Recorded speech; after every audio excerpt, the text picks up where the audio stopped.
Assalamualaikum warahmatullahi wabarakatuh.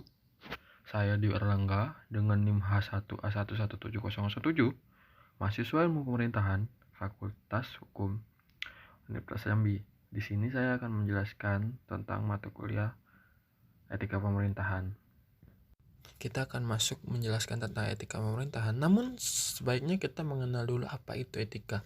Mengapa etika sangat dibutuhkan? Di dalam kegiatan bermasyarakat sendiri, setiap individu membutuhkan etika atau harus memiliki etika karena sejatinya manusia itu merupakan makhluk berpikir yang ingin mengenal, menggagas, merefleksikan dirinya, sesamanya, Tuhannya, hidup kesehariannya, lingkungan dunia, kehadirannya, asal dan tujuan keberadaannya, dan segala sesuatu yang berpartisipasi dalam kehadirannya.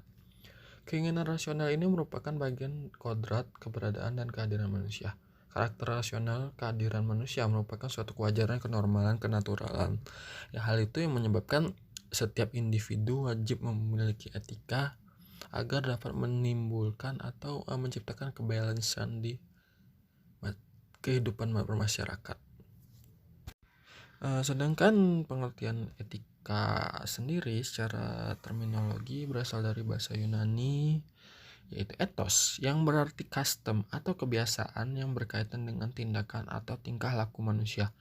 Juga dapat berarti karakter manusia. Ya, mengapa di kehidupan masyarakat membutuhkan etika? Karena setiap manusia memiliki karakternya masing-masing dan tingkah lakunya masing-masing, apalagi untuk dalam kehidupan bermasyarakat. Etika sendiri merupakan baik atau buruknya perilaku seorang atau tingkah lakunya di dalam kehidupan bermasyarakat. Etika sendiri memiliki dua objek. Yang pertama adalah objek material, adalah segala sesuatu hal yang menyangkut dengan tingkah laku manusia. Sedangkan yang kedua adalah objek formal, yang dipakai ilmu-ilmu tentang berkaitan dengan filsafat, seperti sosiologi, antropologi, budaya, dan teologi. Secara umum, dapat dikatakan bahwa etika adalah filsafat tentang tindakan manusia sebagai manusia. Suatu tindakan itu mempunyai nilai etis bila dilakukan oleh manusia dan dalam kerangka manusiawi. Jelas bahwa etika itu berurusan secara langsung dengan tindakan atau tingkah laku manusia. Tingkah laku manusiawi ini bukan tingkah laku yang tidak ada artinya, tetapi yang mengajar nilai-nilai kebaikan. Setelah kita membahas tentang basic dari etika, kita akan masuk ke etika pemerintahan. Etika pemerintahan sendiri merupakan suatu hal yang harus dipahami dan dipedomani oleh seorang pemimpin atau seorang individu yang ada di lingkungan pemerintahan. Seorang aparatur sipil negara, pelayan publik, dan seorang yang telah penyelenggara pemerintahan sudah menjadi bagian dari kodrat bahwa sekelompok manusia sepanjang sejarah tidak lepas dari etika atau beretika dalam kehidupan bermasyarakat. Tidak lepas dari penyelenggara pemerintahan sendiri pun harus memiliki etika, karena agar terciptanya good governance, seorang individu atau penyelenggara pemerintahan harus memiliki etika yang baik demi terciptanya good governance. Etika pemerintahan sendiri dalam praktek penyelenggara pemerintahan memiliki fungsi sebagai berikut. Yang pertama, sebagai suatu pedoman, referensi, acuan, penuntun dalam pelaksanaan tugas-tugas pemerintahan. Yang kedua, sebagai acuan untuk menilai apakah keputusan dan atau tindakan pejabat tersebut itu baik atau buruk, terpuji atau tercela.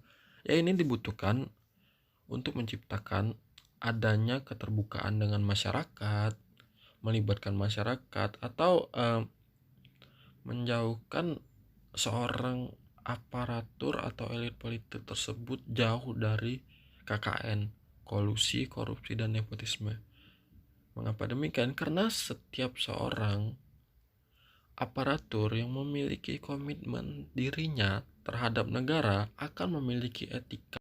Etika pemerintahan sendiri dapat dijadikan pedoman, referensi, petunjuk tentang apa yang harus dilakukan oleh administrasi negara dalam menjalankan kebijakan politik, dan sekaligus dapat digunakan sebagai standar penilaian apakah perilaku administrasi negara dalam menjalankan kebijakan politik dapat dikatakan baik dan buruk, sama seperti dengan adanya kegiatan etika di dalam kegiatan masyarakat.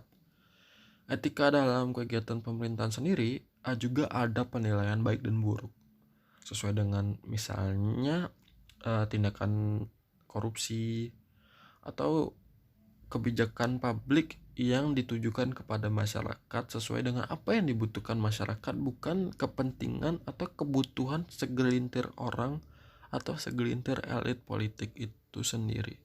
Dalam dunia pelayanan publik, etika diartikan sebagai filsafat moral atau nilai dan disebut dengan profesional standar, kode etik atau right rules of conduct, aturan perilaku yang benar yang seharusnya dipatuhi oleh pemberi pelayanan publik. Sebuah kode etik merumuskan berbagai tindakan apa, kelakuan mana, dan sifat yang bagaimana yang wajib dijalankan atau dihindari oleh para pemberi pelayanan. Aplikasi etika dan moral dalam praktek dapat dilihat dari kode etik yang dimiliki oleh birokrasi publik. Kode etik Indonesia masih terbatas pada beberapa kalangan seperti ahli hukum dan kedokteran. Kode etik bagi kalangan profesi yang lain masih belum ada. Meskipun banyak yang berpendapat bahwa nilai-nilai agama dan etika moral Pancasila sebenarnya sudah cukup untuk menjadi pegangan bekerja atau bertingkah laku, dan menjadi masalah yang sebenarnya adalah bagaimana implementasi dari nilai-nilai tersebut. Kode etik sendiri bukan hanya sebagai bahan bacaan, tetapi juga harus diimplementasikan oleh para pemberi pelayanan atau para birokrat. Belakangan ini di Indonesia, kasus pelanggaran kode etik itu cukup meningkat atau cukup banyak. Salah satu contohnya adalah pelanggaran kode etik pada Pilkada 2020. Pelanggaran kode etik ini mencapai angka 98 pada September 2020. Dapat disimpulkan bahwa setiap individu yang menjadi penyelenggara pemerintahan harus menerapkan etika pemerintahan yang baik agar sesuai dengan keinginan masyarakat.